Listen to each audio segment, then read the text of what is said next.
Famille Ikapi, un entretien particulier avec un fils de la dite famille. Je ne viens pas ici au nom du chargé de la communication que je suis, mais je viens au nom de membres actifs de cette famille.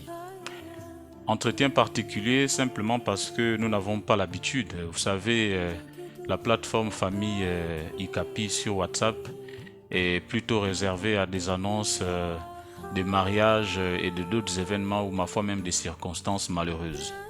Mais souvent on se préoccupe un peu des situations de chaque membre. Et vous savez que pour que chaque membre soit participatif, pour que chaque membre soit actif, pour que chaque membre se rende utile, il est aussi important que les uns et les autres puissent avoir la capacité d'identifier la position de tout un chacun. Cette position peut être sociale, psychologique, spirituelle et autres, j'en passe. Donc moi j'essaye de jouer ma partition. Je ne serai pas celui qui vient apporter quelque chose de nouveau sous le soleil. Mais je pense que quand on est dans une communauté, on fonctionne ensemble, on a besoin de se réchauffer, nous avons besoin de se tenir la main, c'est très important. Alors, entretien particulier parce que effectivement c'est du jamais vu, presque du jamais entendu. Cela se fait lorsqu'on est dans les réunions, parfois réunions de mariage, on en parle d'une situation sociale d'un frère ou bien d'une sœur. Alors moi je dis souvent on n'est pas obligé d'attendre qu'on ait un événement et autour de cet événement, dès qu'on a terminé, alors les sujets des frères ou bien des sœurs qui sont en situation un peu délicate deviennent des sujets comment dirais-je, des divers par rapport à la réunion que nous tenons ou bien aux réunions que nous tenons. Je pense que si les maîtres d'orchestre ne jouent pas leur rôle, les musiciens vont jouer leur symphonie eux-mêmes. Et ça c'est important parce que le destin de tout un chacun, c'est d'abord individuellement qu'il se tisse. Après, il se connecte à la communauté. Ça c'est très important. Vous savez, nos ancêtres d'hier, pour ne pas dire nos grands-pères d'hier, c'est des personnes qui savaient rassembler les familles. C'est des personnes qui avaient l'art de concevoir un certain nombre de pensées et de les matérialiser. Ils étaient sages. Ils avaient de la hauteur sur certaines situations. C'est pour ça qu'ils avaient cette particularité-là de rassembler les gens. Mais aujourd'hui, nous n'avons plus ce côté-là. Nous avons plutôt plus de séparation, plus de conflits, de querelles, et dans les familles actuelles, c'est vraiment un peu ce qui se fait. Or, le but recherché ici, ce n'est pas de s'assombrir dans les querelles, les conflits, les mécontentements, les indifférences et tout ça, mais c'est plutôt d'avancer ensemble dans la même direction, tout en identifiant les forces, les faiblesses de tout un chacun, afin que ces forces, ces faiblesses-là soient exploitées dans le bon sens pour que la famille avance. À mon sens, je pense que c'est ça. Je rends un hommage particulier à Païti Ikapi Guizo, que l'on appelle communément ici Petit Guizo, qui à mon sens, lui a un sursaut de conscience, pas peut-être au-dessus des autres, mais pour l'instant, c'est lui qui se montre un peu plus ou moins visible sur cette question qui, n'est-ce pas, tourne un peu autour de la vie sociale de ses frères et de ses sœurs. C'est une situation qui est préoccupante et il l'a souvent fait savoir à la famille et moi je lui tire mon chapeau et je lui rends hommage. Alors, malheureusement, il se trouve que cette situation-là, ces interventions ne sont pas souvent comprises et elles ne sont pas relayées. Et donc, je pense qu'on devait encore intensifier davantage. Je pense que nos réunions, nos rencontres ne devraient pas se limiter qu'aux affaires de décès, des affaires de mariage et autres. On devrait aussi en parler un peu quelquefois de la situation sociale de tout un chacun. Donc on a des frères, des sœurs qui ne travaillent pas, qui se retrouvent en difficulté, pas parce qu'ils le souhaitent, mais parce que y a certaines pistes qui sont, ma foi, un peu fermées. Et malheureusement, ces derniers aussi n'intègrent pas la communauté depuis que nous commençons nos réunions, depuis que nous commençons nos rassemblements, que ce soit en association, tout comme aussi en famille. Il est rare vraiment de voir certaines personnes. Bon, là aussi, j'invite ces frères-là et ces sœurs de ne pas nous laisser la possibilité de spéculer et d'imaginer un certain nombre de choses dû à leur absence. Parce que ce sera aussi voulu. Donc il est important souvent d'être présent lorsqu'on se rencontre, lorsque nous avons des réunions, pour parfois émousser autour d'un certain nombre de sujets, même si après, je ne suis pas tout à fait d'accord qu'on attend forcément une réunion de mariage ou bien d'un décès ou bien de tout autre pour mentionner un problème quelconque qui vise à regarder avec profondeur la situation sociale ici des membres de la famille qui sont un peu faibles socialement. Donc moi je pense que c'est une famille un peu qui n'est pas parfaite, mais au moins elle a quelques forces avec lesquelles elle arrive quand même à s'en sortir un tout petit peu, c'est pas encore ça, mais je pense qu'on peut faire mieux que ça.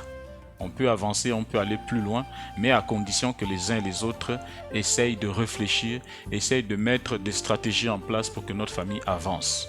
Et pour cela, je disais la dernière fois que quand un homme est de passage sur terre, ce qui va marquer son passage, ce sont les œuvres, ce sont les actes. On est chef de famille, ce n'est pas parce que on est père, on est mère, on est oncle, on est tante. On est père de famille, ce n'est que quand on pose les actes qui vont rester immortels dans la mémoire des gens. On est fils, on est neveu, on est nièce. Ce n'est pas parce que on le désigne comme ça, non, mais c'est par les actes, les œuvres qui resteront en mémoire des gens. Et donc pour cette famille, je pense que chacun de nous devrait se battre pour laisser une pierre à l'édifice, ajouter une brique dans le mur pour que nous faisons pousser nos murs de telle sorte que la bâtisse, la pyramide de cette famille soit au rendez-vous à l'épreuve du temps. Parce qu'à l'épreuve du temps, si on n'est pas solidaire, on n'a pas un élan de solidarité dans l'état psychologique et dans les attitudes qu'il faut, surtout en hauteur vis-à-vis de certaines querelles et des conflits, de problèmes et des incompréhensions, il nous sera difficile d'avancer. Parce que je tiens à vous dire que l'individualisme ne paye pas dans la vie.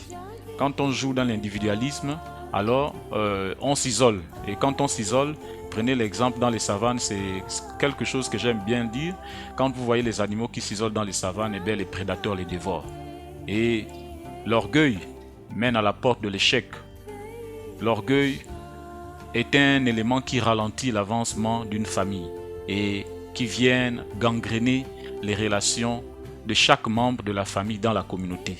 Alors je pense que l'orgueil mène à la porte de l'échec, qu'il est temps pour nous tous, parce que l'homme que nous sommes orgueilleux, arrogants et parfois sans avoir des valeurs qui nous permettent de se mettre, n'est-ce pas, en association et surtout en synergie. Donc c'est mon entretien particulier dont je parlais. Il est important qu'on essaie de voir de très près les situations de toutes ces personnes. Ici, nos oncles, nos tantes, nos mères, nos pères ont des enfants qui, pour certains, vivent encore sous leur toit et d'autres, ils sont dans la nature pour des raisons que je ne saurais expliquer ici et dont j'ignore même. Et je pense qu'on ne peut pas se permettre, on ne peut pas continuer comme ça, de laisser un tel boulevard, n'est-ce pas, de vie pour cette famille et en espérant que demain, nous allons être une famille forte. Je ne dis pas que nous sommes un échec, c'est pas ce que je dis, mais nous devons avoir un regard et une grille de lecture acerbe sur ce qui se passe dans cette famille. Je pense qu'il est de bonne loi et il est dans le droit de chacun. Chacun devrait apporter sa pierre à l'édifice ici. Je me répète, vraiment c'est important. Il faut que nous soyons vraiment forts à l'épreuve du temps. Ce qui se passe aujourd'hui, ce n'est qu'un commencement, ce n'est qu'un début. Mais ces choses-là ne peuvent être effectives, n'est-ce pas, que si nous-mêmes nous nous donnons les moyens d'y arriver. Et pour se donner les moyens d'y arriver, moi j'ai 10 conseils à partager avec vous aujourd'hui. C'est ce que moi j'appelle les 10 conseils pour nous sortir tous de notre zone de confort. La zone de confort ici, je le définis comme étant, n'est-ce pas, un état psychologique dans lequel une personne se sent à l'aise et surtout si cette dernière-là a du travail, vraiment ça se complique. Pourquoi? Parce que la personne se dit, bon moi j'ai du travail, de toutes les façons j'ai un salaire, l'État me paye, donc je me suffis, c'est bon. La personne picore comme un coq mais ne s'élève pas comme un aigle pour voir ce qui se passe à l'horizon parce qu'il estime qu'il a encore du travail. Mais demain, une fois à la retraite, alors il va se mettre à courir comme les autres que nous voyons tout le temps au bord de mer qui réclament leur pension et qui, ma foi, est sous la pression des dysfonctionnements de notre administration. Pourquoi? Parce que justement, ils n'ont pas su se mettre en communauté, ils n'ont pas su diversifier leurs sources de revenus. Et donc, les 10 conseils que je tiens à partager aujourd'hui avec vous sont les suivantes pour que nous sortons de notre zone de confort. Ça nous regarde tous. Ici, aucune personne n'est indexée parce que depuis un certain temps, nous constatons avec regret que chacun vit d'abord son conflit interne et ma foi, vous savez, quand les uns et les autres peuvent aller dans une église, dans une cathédrale, dans une mosquée, parfois le prêtre ou le pasteur peut parler d'un sujet et on se sent concerné, on pense que le pasteur parle de nous. Non, il ne s'agit pas de ça. Souvent, quand ça nous arrive, c'est que on est en conflit avec nous-mêmes déjà au départ. Donc, ce n'est pas ce qui se passe à l'extérieur de nous qui cause un problème. Première des choses que je propose à la famille et que je me propose moi-même, c'est d'abord de chercher à identifier notre zone de confort. Alors, comment on identifie notre zone de confort? Afin de pouvoir sortir de celle-ci, il faut d'abord pouvoir la délimiter. En listant, en effet, ce qui semble confortable. Ça peut être la maison. Moi, j'ai des frères qui vivent avec des parents qui ne cherchent pas en aimant leur vie. C'est compliqué parce qu'ils se disent, bon, il y a la nourriture, il y a le courant, les factures et le loyer, c'est pas moi qui paye. D'autres, c'est le travail, je viens de le dire tout à l'heure. D'autres se substituent à leur travail. Ils se disent, bon, moi, j'ai le travail, je suis payé à des centaines de mille, ou bien j'ai un salaire moyen de toutes les façons, je me suffis, s'il y a des trucs, je fais, si je veux pas, je fais pas. Alors, la famille. Mais il est aussi important de lister ce qui est inconfortable pour vous, c'est-à-dire de tester une nouvelle chose dans votre vie, dans notre vie, parce que créer une association familiale comme celle de Dunungu n'est pas une chose facile. C'est quelque chose qui demande beaucoup d'énergie et qui demande une attention particulière et une connaissance. Alors, cette possibilité dont je parle là, elle est importante ici pour chacun de nous. Nous devons voir ce qui nous décourage le plus souvent. Vous savez, quand quelqu'un dit qu'il va déménager d'une maison à une autre, c'est pas souvent facile. Il voit déjà la difficulté, il faut emballer des choses, il faut aller. Donc c'est la même chose. Ici, on a un projet de Dunungu, mais peu de personnes s'y intéressent. Pourquoi? Simplement parce que dans l'habitude des gens, la difficulté n'est pas un instrument, n'est-ce pas, à aborder. C'est souvent difficile. Deuxième point, prendre conscience de nos peurs. Pourquoi? Parce que s'il est aussi difficile de sortir de notre zone de confort, c'est parce que la peur est présente en nous. Cette peur-là, elle est présente en nous. Essayez d'identifier quelle est votre peur. Quelle est notre peur, nous, la famille Kapi, pour chaque chose que nous souhaitons réaliser, mais pour lesquelles nous sommes empêchés. Quelles sont ces peurs-là? Quelles sont ces choses-là qui nous empêchent d'avancer? Il est important d'identifier ces choses-là. Alors, une fois les peurs sont identifiées, il est beaucoup plus facile de trouver les solutions et d'aller de l'avant. Ça, c'est ce que je peux vous assurer. C'est ce que je peux vous assurer. Et ensuite, pratiquer quelque chose d'inhabituel. Alors, moi, je constate ici que de plus en plus, les membres de notre famille, beaucoup se renferment, beaucoup vivent en vase clos et ne s'oxygènent pas. Il faut s'oxygéner. Il faut vraiment faire quelque chose qui vous permet d'être épanoui. Ça peut être du sport, n'importe lequel. Hein. Voilà, il y a des gens qui font des arts martiaux, il y a des gens qui courent, il y a ceux qui vont. C'est vrai que c'est pas dans notre, c'est quelque chose qui semble ne pas être dans notre culture, mais elle est bel et bien dans notre culture, parce que même nos ancêtres pratiquaient du sport. Ils allaient tout le temps au champ. Il y avait des trucs de ce genre qui leur permettaient d'être en jambes. Donc c'est pas quelque chose qui est réservé aux Européens. Et ensuite, il faut savoir bien vivre l'échec. Pourquoi je parle de l'échec? Beaucoup de personnes ici, quand on parle de l'échec, ils pensent que c'est le vampire, c'est la sorcière, mais pourquoi on parle de l'échec? Moi, je veux réussir. Non. Rester aussi dans sa zone de confort traduit en réalité une grande peur de l'échec. Alors, moi, je suggère ceci. Pour ne pas le connaître, beaucoup prétendent dire que, bon, l'échec ici, c'est le fait que je n'ai pas eu le travail à la fonction publique, c'est le fait que je n'ai pas le travail au privé. Non, c'est pas ça l'échec. L'échec, ici, là, c'est d'avoir le courage de faire quelque chose et d'accepter que parfois, là-dedans, on ne réussit pas au premier coup. Je parle là, par exemple, de l'association. Nous essayons depuis des années que notre association puisse grandir et qu'elle puisse servir d'exemple. Mais beaucoup de personnes vraiment hésitent parce qu'ils se disent « Ah, est-ce que ça va réussir? Bon, je le regarde d'abord à distance. » Parce que justement, ils ont peur d'affronter l'échec. Ils laissent les autres au front. Et ça, ce n'est pas une bonne attitude. Il faut essayer de revoir cela, sinon nous n'avancerons pas. C'est mon point de vue. Et ensuite, il faut viser des objectifs inatteignables. Qu'est-ce que cela dit? Alors, ce n'est pas sauter sans filet. Quand je dis ici, c'est faire des objectifs, ce n'est pas sauter ici sans filet, ou bien au contraire, hein, moi ce que je dis ici, c'est peser les difficultés et les bénéfices de chaque chose entreprise et mettre toutes les chances de notre côté pour se sentir dans notre zone de confort. Parce que la zone de confort, si on ne se fixe pas des objectifs, c'est vrai qu'on se sent mieux là-dedans, mais on se sentira un peu mal un peu plus tard, parce que je prenais l'exemple des retraités tout à l'heure, que si vous imaginez vous partez à la retraite ou bien vous perdez votre emploi et que vous n'avez pas su diversifier votre source de revenus, alors ça devient quelque chose de stressant, ça devient quelque chose de compliqué, et donc il faut déjà préparer tout ça, et ça se fait en communauté. La communauté, évidemment, donne des idées, et ensemble, la difficulté que toi tu vois quand tu es seul, ben, elle est petite quand on est ensemble. C'est pour ça qu'on demande à ce qu'on puisse intégrer la communauté, parce que l'individualisme ne paye pas. Je parlais de l'orgueil. Ceux qui vont s'enivrer dans l'orgueil, que ce soit les frères, les sœurs, nos pères, nos mères, vraiment, ce serait l'échec total. Parce que l'orgueil nous mène à la porte de l'échec. Et donc, il est aussi important que je signale que dans les points que je vais continuer ici, là, bien s'entourer est le prochain point, c'est vrai. Il est important de bien s'entourer.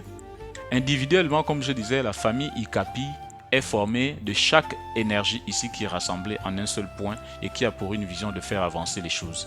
Alors si chaque membre ici est mal entouré, là, je m'adresse d'abord à nous qui sommes les enfants de cette famille. Si nous sommes mal entourés, nous marchons avec des mauvaises personnes. Quand je dis mauvaises personnes ici, là, ce n'est pas des gens qui vont tuer ou bien qui vont féticher. Non, ce sont des personnes qui n'ont pas de rêve, qui ne rêvent pas, qui n'ont pas d'objectif, qui n'ont pas de projet. Mais vous marchez avec ce type de personnes, ils ne vont jamais vous apporter un plus dans votre vie. Ah oui, ça je vous le dis, c'est mon point de vue. Après, ça peut être relatif, mais la plupart du temps, c'est que quand on marche avec quelqu'un qui n'a pas de projet, il finit par vous contaminer son attitude, il finit par vous contaminer sa façon d'être. Donc, pour réussir à sortir de notre zone de confort, on en a aussi besoin de mieux vaut côtoyer, excusez-moi de lapsus, mieux vaut côtoyer des personnes, n'est-ce pas, qui sont vraiment des personnes qui vous apportent un plus, pas des personnes qui vous tirent vers le bas. Et ça, c'est vraiment un conseil qui est particulièrement à l'endroit de nous qui sommes les fils de cette famille et les filles de cette famille. Donc, alors, il faut aussi arrêter de chercher des excuses. Vraiment, si on veut aller loin avec le projet d'Unungu, avec le projet ICAPI, je vous le disais la dernière fois dans mes propos précédents, que la famille, ce n'est pas le fait que nous sommes de même sang, mais ça va être notre compréhension réciproque vis-à-vis de chacun de nous qui va constituer notre famille et une famille indestructible. Alors si on reste sur cette longueur de choses, vous allez voir que la différence de l'autre fait la nôtre et on va se compléter. Et à partir de là, il n'y aura pas d'excuses. Alors, rester dans sa zone de confort ici n'est pas très bien considéré par notre société africaine. Cela renvoie souvent à la rigidité, à l'ennui, au conformisme, à l'immobilisme, voire même la mort. Moi, je préfère m'arrêter sur la mort. Mes frères, sœurs, mes frères et autres, il est alors tentant de se trouver des excuses. Manque de temps, manque d'énergie, oh j'avais tel problème, oh non chacun ne connaît pas la situation que je vis, oh voilà moi je suis en telle difficulté. Mais oui, évidemment si vous n'en parlez pas, les gens vont spéculer à votre façon, d'où ces excuses-là seront irrecevables. C'est pour ça qu'il est important que vous parlez vous-même, vous discutez vous-même, vous expliquez vous-même, c'est important. Mieux les gens sont informés de votre situation, mais sauf les personnes qui s'ignorent vont continuer à vous juger. Mais au moins vous avez expliqué, vous avez mis les gens au courant de ce qui vous embarrasse. Alors, pratiquer la visualisation positive aussi est une chose à laquelle je vous invite et en laquelle je crois. Parce que quand on visualise de manière positive, pour sortir de sa zone de confort, en toute confiance, et aborder de nouvelles expériences avec le sourire. Pratiquer la visualisation positive, c'est cela. C'est une aide excellente. Si par exemple, vous ne savez pas nager et que vous décidez par exemple avoir un maître nageur. Mais imaginez-vous un seul instant que lorsque les cours vont commencer, vous aurez peur de plonger à l'eau, vous aurez peur de l'eau. Mais une fois, vous avez une sensation positive que cela peut vous apporter quelque chose de nouveau. Et vous allez voir que les cours de natation vont aller vite, comme sur des roulettes. Vous n'aurez pas de difficultés parce que vous avez pratiqué ce qu'on appelle la visualisation positive. Et moi, j'attire l'attention encore de beaucoup ici dans la famille. Les gens sont beaucoup négatifs. Dès que tel a dit ça, oh, il est comme ça. Oh, dès que tel a dit ça, oh, il est comme ça. Laissez les gens s'exprimer. Laissez les uns et les autres exprimer un avis. C'est important.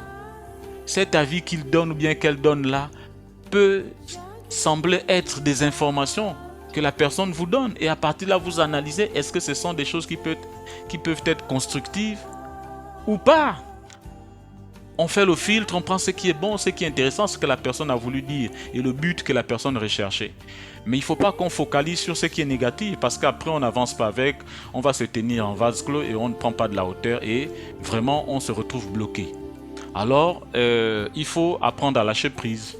Il faut apprendre à lâcher prise parce que généralement les personnes souffrant d'un brin de rigidité ou encore de difficulté à aller dans quelque chose de nouveau tel que le projet que nous avons, la famille Dunungu, n'est-ce pas? C'est parce que dans leur vie, ils veulent tout planifier, organiser, alors que parfois la difficulté peut s'annoncer au rendez-vous alors que celle-ci était imprévue.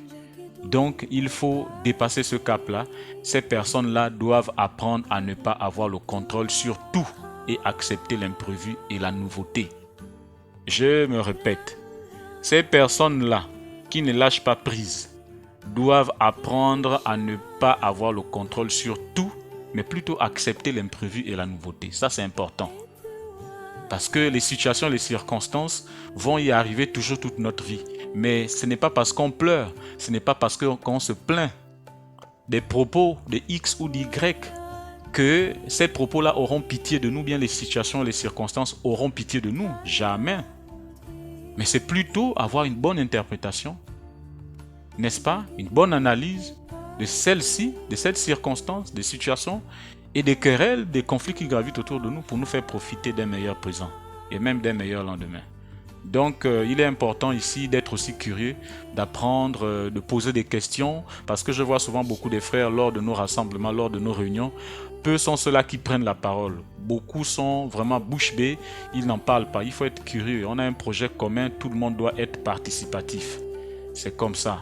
Les personnes qui cultivent la curiosité et l'ouverture d'esprit sont plus à même de sortir de leur zone de confort. Donc, lorsqu'ils croisent une personne atypique où elle ne se pose pas de questions et vont lui parler, alors la curiosité l'emporte sur la peur d'aller à sa rencontre. Ça, c'est important. C'est important. Il faut qu'on soit curieux dans le bon sens, pas dans le sens négatif. Comme je l'ai dit tout à l'heure, soyons positifs. Donc, voilà un peu ce que je tenais à partager avec vous aujourd'hui. Famille Ikapi Association Dunungu. Je n'ai pas pris la parole ici en tant que chargé de la communication, mais en tant que membre qui se doit ou qui se devait d'apporter sa contribution. Parce que, comme je l'ai dit au préambule de mon propos, nous ne parlons que de nos choses de famille que lorsque on a un mariage. Quand on se retrouve sur le mariage de tête, et là, dans les divers, maintenant, on parle des uns et des autres. Oh, mais voilà, il y a telle situation.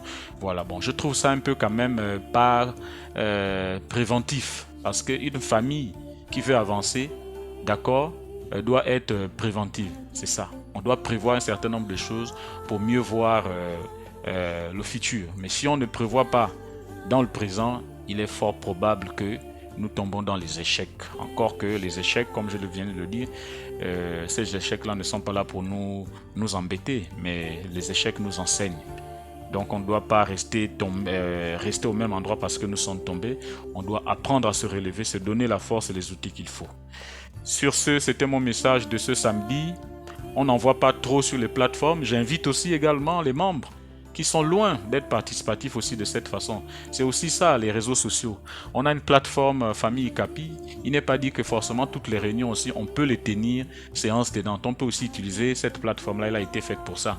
Donc j'estime que quand quelqu'un a quelque chose à dire, pas dans le sens de frustrer les uns les autres, mais plutôt apporter des idées constructives, alors cette plateforme peut être utilisée pour donner des participations de manière à ce que notre famille progresse et que notre association puisse connaître le succès. Que Tétan Nzambé vous protège. On est ensemble, on reste connecté à la famille.